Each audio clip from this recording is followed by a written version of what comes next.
Welcome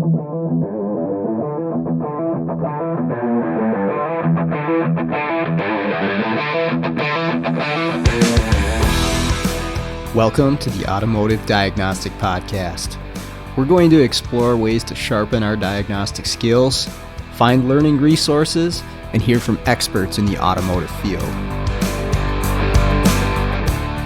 This episode is brought to you by AutoRescueTools.com and Isaac Rodell. If you are looking to get into module programming, but you are not sure what kind of laptop you're going to need or how to set it up for programming, Isaac is your guy. He can set up laptops specifically to do control module programming for specific brands with partitioned hard drives and all the software that you're going to need to do this. He also sells key cutting equipment, scan tools, and other diagnostic equipment. I bought some stuff from him in the past, and the support is phenomenal. So I highly recommend checking out the website. Again, that's AutoRescueTools.com. The link will be in the show notes.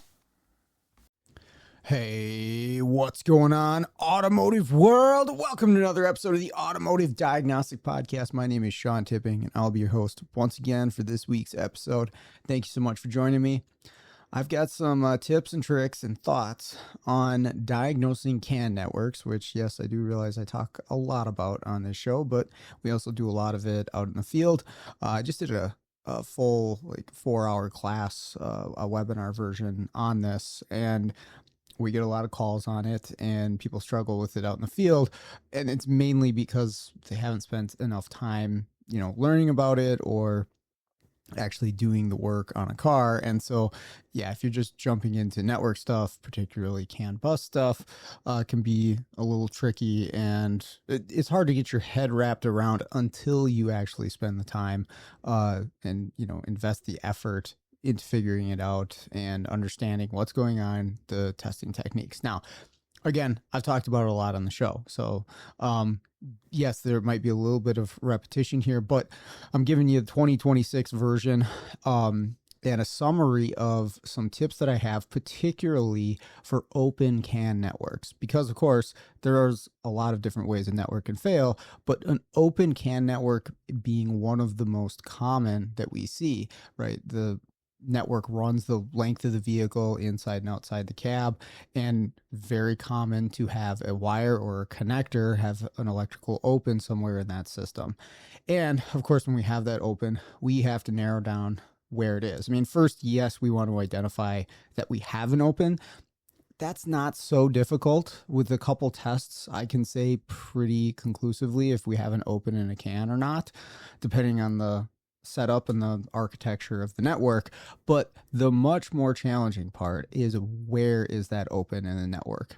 And especially something that runs, again, the entire length of the vehicle, or it goes underneath the carpeting, behind the dash, underneath along the frame rail, wherever it might be. That can be the most challenging part about this. Now, that could be true of any open circuit for a lot of different things, but with a network and with a CAN network, we have a few different ways that we can help narrow down where the open is in the circuit. And there's going to be more beyond what I'm talking about today too. I'm sure many of you have some different methods and testing techniques and tools to identify the location of an open in a circuit. And there's been lots of stuff over the years. I know that a couple companies have a tool out there. I think PowerProbe has one where it kind of injects a signal into the wire.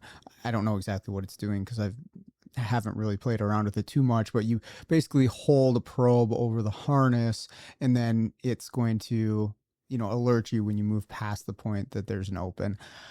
I really haven't played around with that too much. I tried one time and it didn't seem to really work for me. So maybe I'm missing something there, but I don't really see anybody out there, winning with those things very often. So there's those. I talked to somebody when I was in Australia a few years ago who was telling me about, there's a calculation that you can do with a scope And they use this for like heavy equipment where they're looking for opens on like cranes and stuff like that. And you've got, maybe hundreds of feet of wire that you have to figure out where the open is.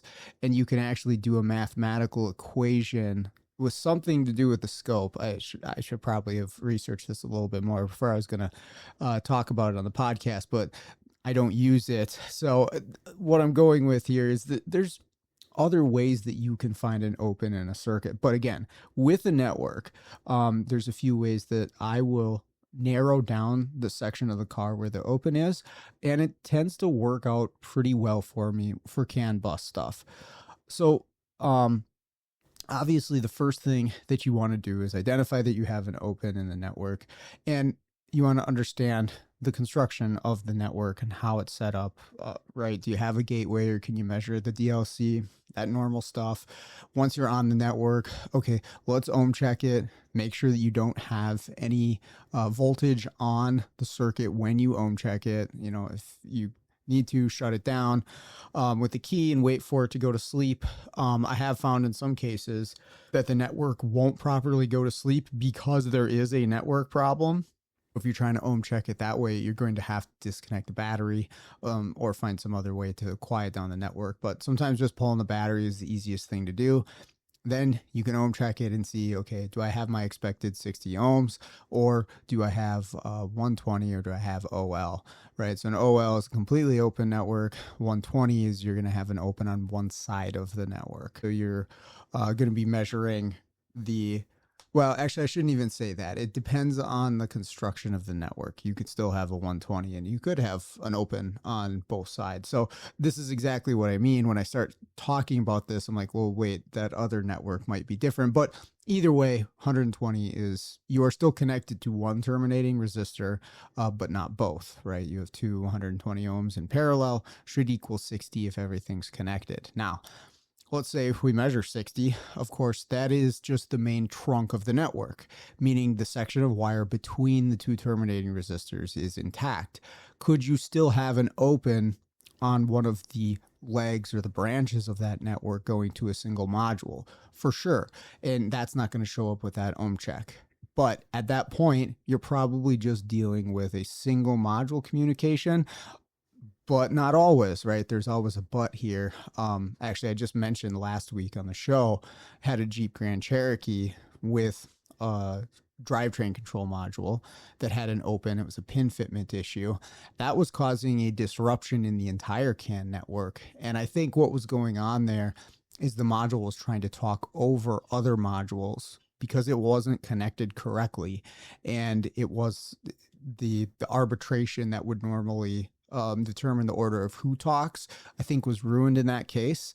At least that's my best assumption as to what was going on there. But that network measured at 60 ohms, but there was an open at a module that had a branch off of the main trunk, if you will. And when I say main trunk, again, that's just the section of wiring, if you're looking at the diagram, between the two terminating resistors. I am happy to have Automotive Seminars as a sponsor for the show. Now, if you're not familiar, Automotive Seminars is a diagnostic technician training company. They've got a website that there'll be a link to in the show notes. And what they offer is top-notch training to technicians like us in the field. I've been taking their training courses for years and have got a ton of benefit out of it. They've got top-notch instructors, John Thornton, Scott Shotton, Scott Manna, and every other month they've got a 2-night course that you can sign up for. Join in, ask questions, and afterwards, you've paid for the course, you can access a recorded version whenever you want. You can rewatch the class 2 years later in case you wanted some details on it. And that is a fantastic feature. So make sure to check out the website to see what courses they have available and what's coming up in the future.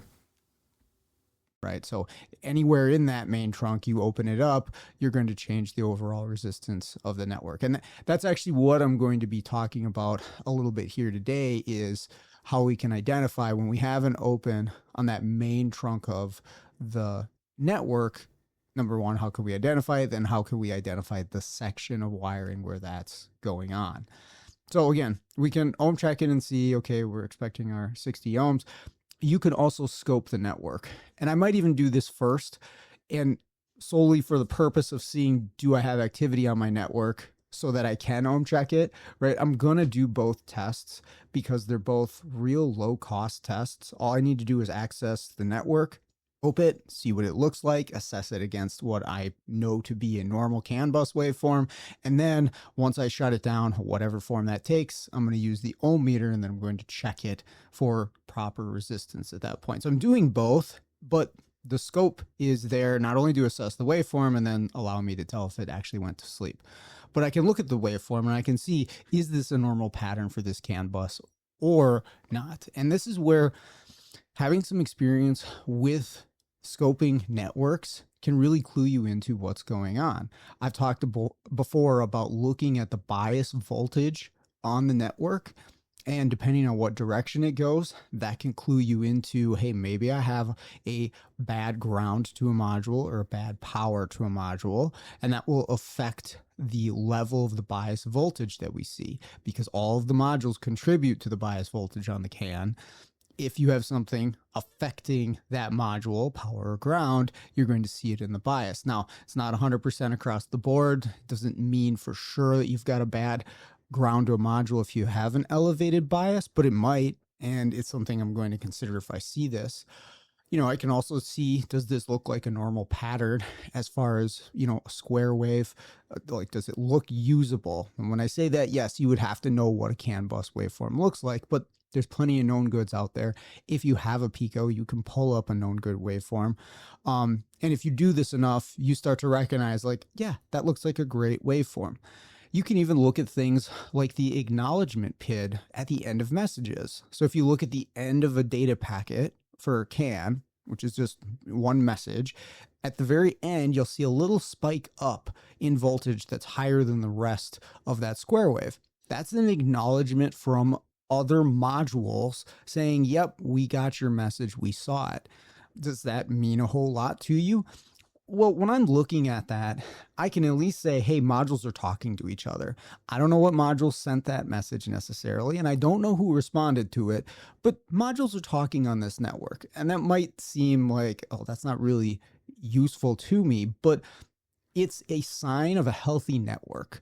And those are the types of little things that, over the years, I've just started to look at to say, like, okay, things are happening in the way that they should on this particular network. Now, the thing that we can see on here that clearly identifies that you have an open wire on this main trunk. And again, I'm bringing this up because this is one of the more common things that we run into when we go into network problems is there's an open wire on that network. We need to figure out where it is, identify that it's an open, then figure out where it is. And so if you have this twisted pair, well, they're going to be a twisted pair in every network, but you have the wires that are going to go between the two terminating resistors, whatever those are in, module or external, and one of those wires is open, it will present a waveform to you that is much different than a normal CAN waveform. And in a lot of cases, what you're going to see, and this is especially true on Ford vehicles. For whatever reason, we get called in a lot on Ford network problems, but you can see this on other makes and models as well, is if you look at the bias voltage and you look at CAN high, CAN low, you're going to have messages that move in one direction, right? CAN high is going to go up, CAN low is going to go down, right? 2.5 to 3.5, 2.5 to 1.5. That's how that works. Now, is there a little bit of fluctuation in voltage with interference and stuff? Yes. But if you look, both sides of the network move in the same direction if there's interference, hence the twisted pair and the differential method at which the computer actually looks at the message. You can use the math channel or go across the network to kind of eliminate any of that interference, if you will. But here's the thing that should not happen if you see it is a problem. The voltage goes below and above the bias on a single side of the network. Okay, what I mean by that is if you're looking at the bias, which is like the flat line, when nothing's happening on the network, it's 2.5 or pretty close to it. On CAN high, when a message transfers, it goes up to 3.5, and it'll pulse and create a square wave. And on CAN low, it goes down. I'm talking about when you're looking at one side of the network and that voltage moves in both directions. And not just moves, but like you actually see, hey, there's a data packet that looks like it's going down below the bias. And there's a data packet that looks like it's going up above the bias. So it's almost like we have messages going both directions on the same side of the bus. That is a huge indicator that you have an open on the CAN. And it's going to be an open between the two terminating resistors, between that main trunk, meaning that if I ohm check it, okay, it's going to be 120 ohms. That's also going to be if there is one wire open. So we're kind of nailing things down here of like, okay, yes, this is an open. It's between the two terminating resistors. And it is a single side of the network that is open if you see this particular waveform. If both of those are open, you'll see something different. Again, it depends on where that break is, exactly what you might see in that case. But with that single wire open, you see it move in both directions. Okay. Now, again, I can just ohm check it and say that it's open. So how valuable is this? Well, you can say a lot about, again, that I know it's open. I know it's open between the two terminating resistors. And again, ohm check would tell you that as well. It's also going to tell you what side of the network is actually open. Okay, so the one that is moving in both directions, that is the broken side of the network. Now, how much value is in that? Not a ton, because the wires are twisted together. So you're just going to follow the network, and wherever the open is, the other wire is going to be there too. So it's not like that part of it is going to change things for you, but you can focus in on one single side of the network for testing. You can say, oh, I don't need to look at the other side because I know my open is here. So if I have my scope hooked up, if I'm looking at a single side of the network, I can zero in and say, yes, I know it's on the low side. I know it's on this blue wire. When I find it, that's what my eyes should be looking for. So it's just some confirmation there. Okay, so now what do we do after that? Oh, actually, no, I want to pause here before we go any further. I'm going to put a little animation illustration in the Facebook group. It's the best way to put it. I'll place it in there. And it's just a little video. It's interactive. I'll see if I can actually do it so you can just download it, because it's just an HTML file. But I had Claude make it up for me to show for the class why you see that waveform.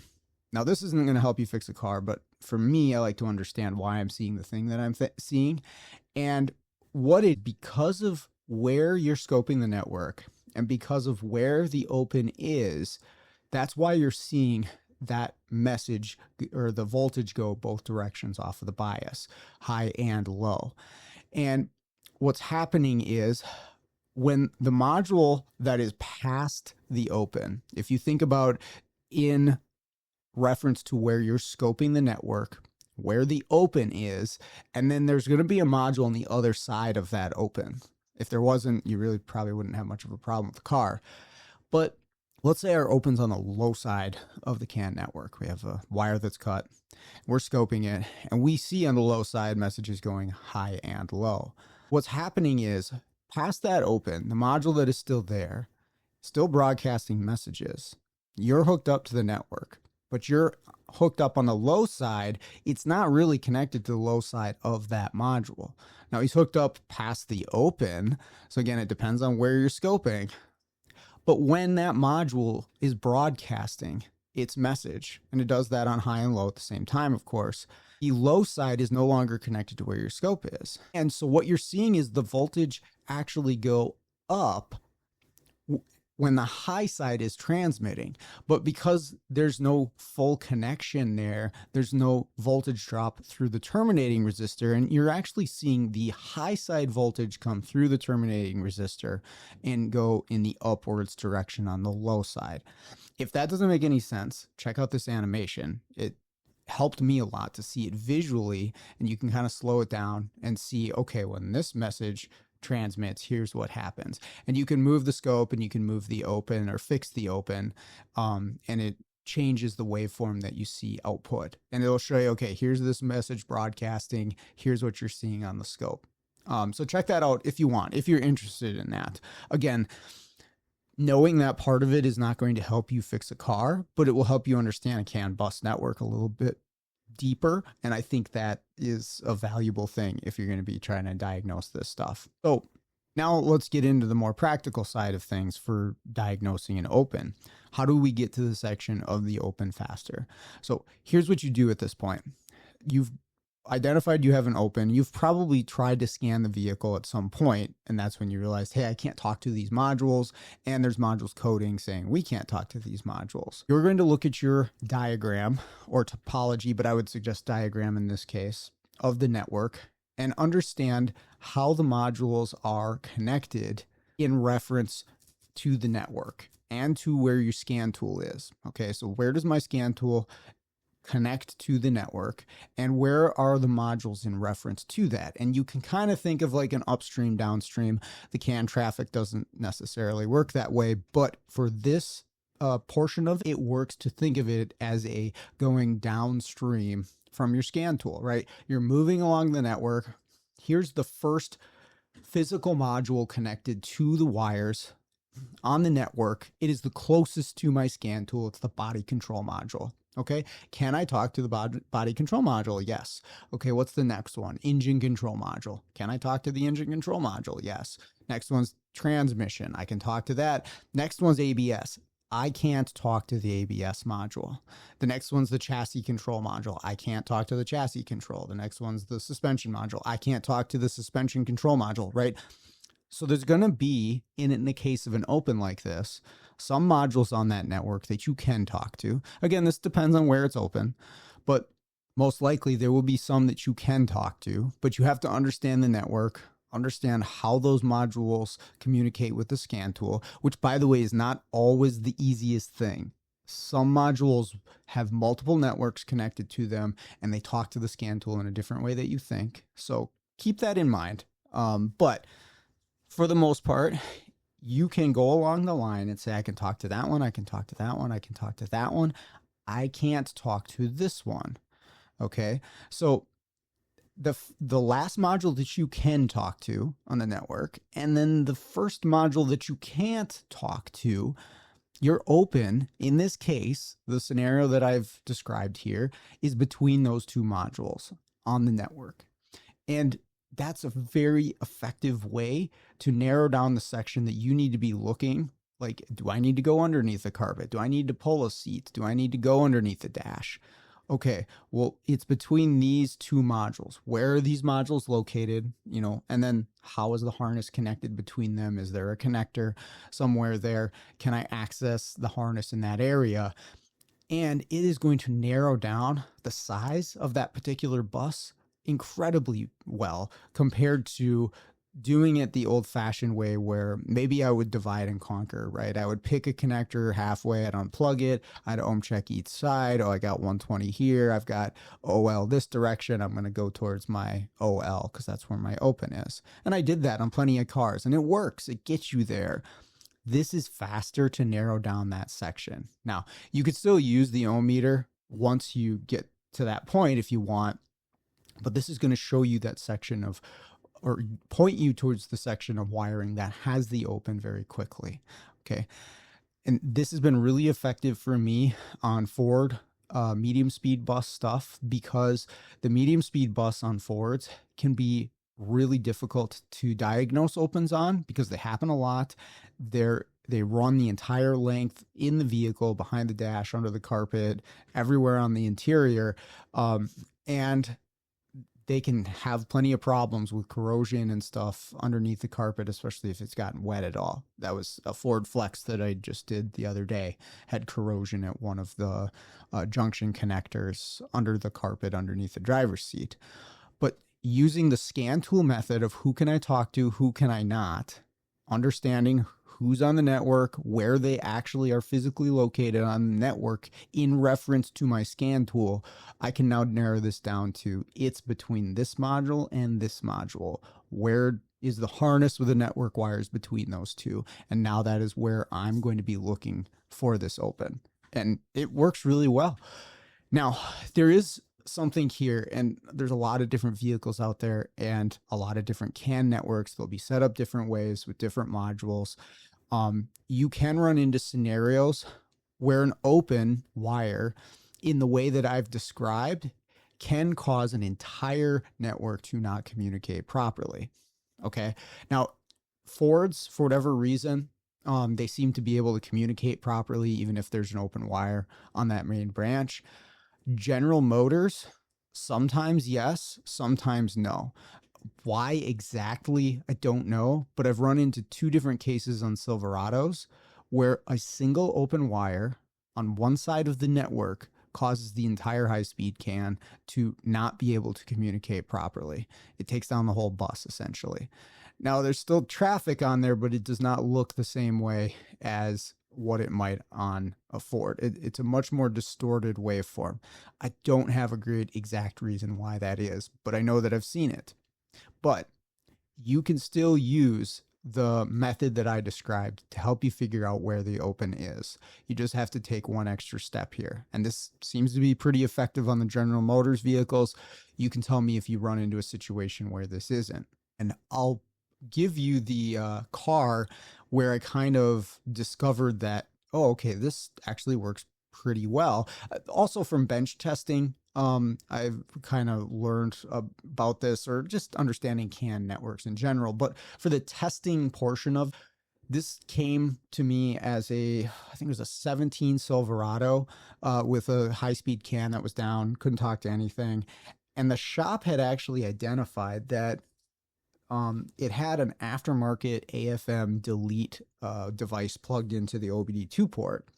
And they said, when this is plugged in, and it was sort of a thing where it plugs in and then it has another OBD2 port on the other side of it. So it's like sandwiched in between the actual diagnostic port and your scan tool. And so they said, when you plug this in and you have your scan tool connected, we can communicate with at least a portion of the network and the vehicle will start and run. But when we unplug that device, nothing communicates. We can't talk to anything with a scan tool, and it does not start and run. So I checked this thing out, and I verified that what they said was accurate. Now, why would plugging in an aftermarket device make it better? Usually it's the opposite. Well, I identified that I had an open network with the device out of there. And then when I would plug that device in and I measured from the other side of it, I actually had 60 ohms. There's a terminating device in this aftermarket device. I don't know how many of them have. This particular one did. And so when it was plugged into the network of the DLC, which was hardwired to the rest of the CAN, right? Pins 6 and 14 go right there. It added in another terminating resistor. Now, not in the location that it was supposed to be. It's supposed to be at the back of the vehicle underneath the bed. But it did add another terminating resistor, which helped to clean up the network enough for communication to occur. And you could verify this. Plug that thing in, you could talk to things with the scan tool. If you unplug it, you could not talk to things with the scan tool. Now, I will also say this in regards to having a corrupted or distorted network and having issues talking to it with a scan tool. Different scan tools have different capabilities, and I found the launch and the top-down for GM specifically are real sensitive to disrupted networks of any type, and you may not be able to talk too much with the top-down. If you try an Autel or maybe a factory GM scan tool or something else, you may actually be able to talk to it. I've run into that where Autel top-down, I've got them right next to each other. Autel can do it, top-down can't.